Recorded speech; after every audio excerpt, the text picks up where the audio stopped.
കഴിഞ്ഞ വീഡിയോയിൽ നമ്മൾ മീലി മെഷീനെ എങ്ങനെ മോർ മെഷീനിലോട്ട് കൺവേർട്ട് ചെയ്യാന്നാണ് പറഞ്ഞത്.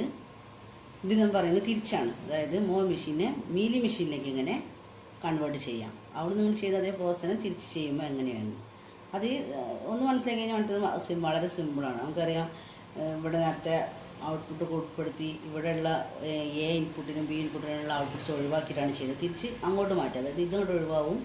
ഇവിടെ എക്ക് ഇൻപുട്ട് എ ആകുമ്പോൾ ഔട്ട്പുട്ട് വരും, ബിക്ക് കറസ്പോണ്ടൻ്റ് ആയിട്ടുള്ള ഔട്ട്പുട്ട് വരും. അതിലോട്ട് മാറ്റിലാണ്. നേരത്തെ ചെയ്ത് അതേ പ്രോബ്ലം തന്നെ ചെയ്യാവുമ്പോൾ നമുക്ക് പെട്ടെന്ന് മനസ്സിലാക്കാൻ കഴിയും.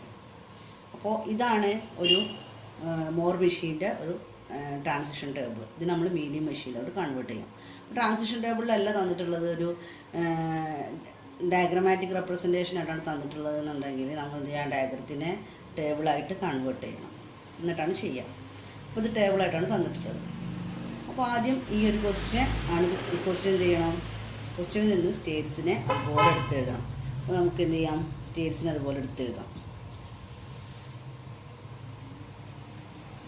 നമ്മുടെ സ്റ്റേജസുകൾ എടുത്തെഴുതിയിട്ടുണ്ട്. Q0, Q10, Q11, Q20, Q21, Q3 ഇത് അതുപോലെ എടുത്തെഴുതിയിട്ടുണ്ട്.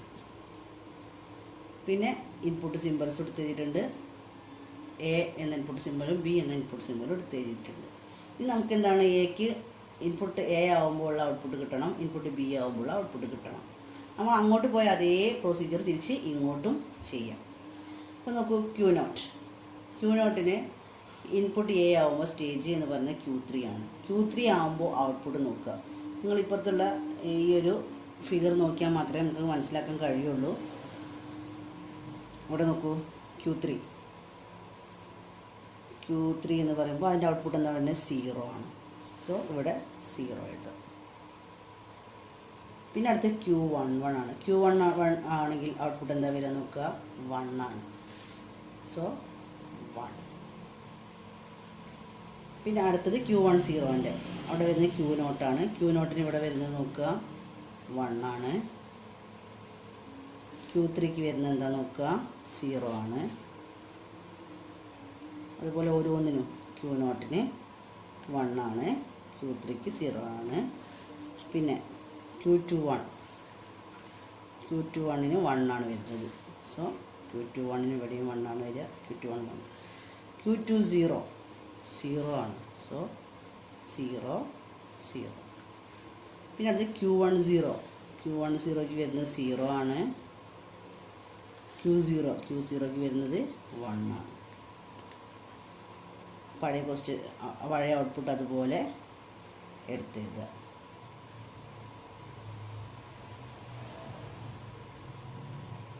വൺ സീറോ 1 0 1 0 പഴയ ഔട്ട്പുട്ട് അതുപോലെ എടുത്തെഴുതി.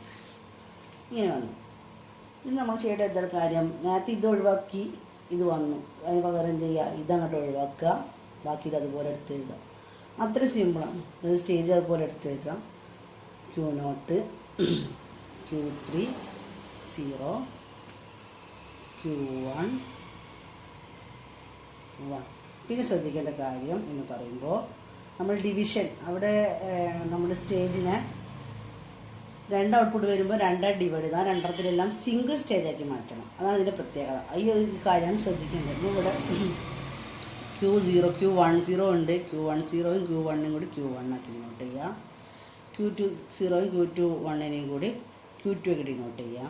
Q3 അതുപോലെ തന്നെ ഇങ്ങനെ ചെറുതാക്കി എഴുതുക. അത്രേ വ്യത്യാസമുള്ളൂ. അത് മാത്രമേ ഇത് ശ്രദ്ധിക്കേണ്ട കാര്യമുള്ളൂ. Q0 ബാക്കിയെല്ലാം അതുപോലെ എടുത്ത് എഴുതുക.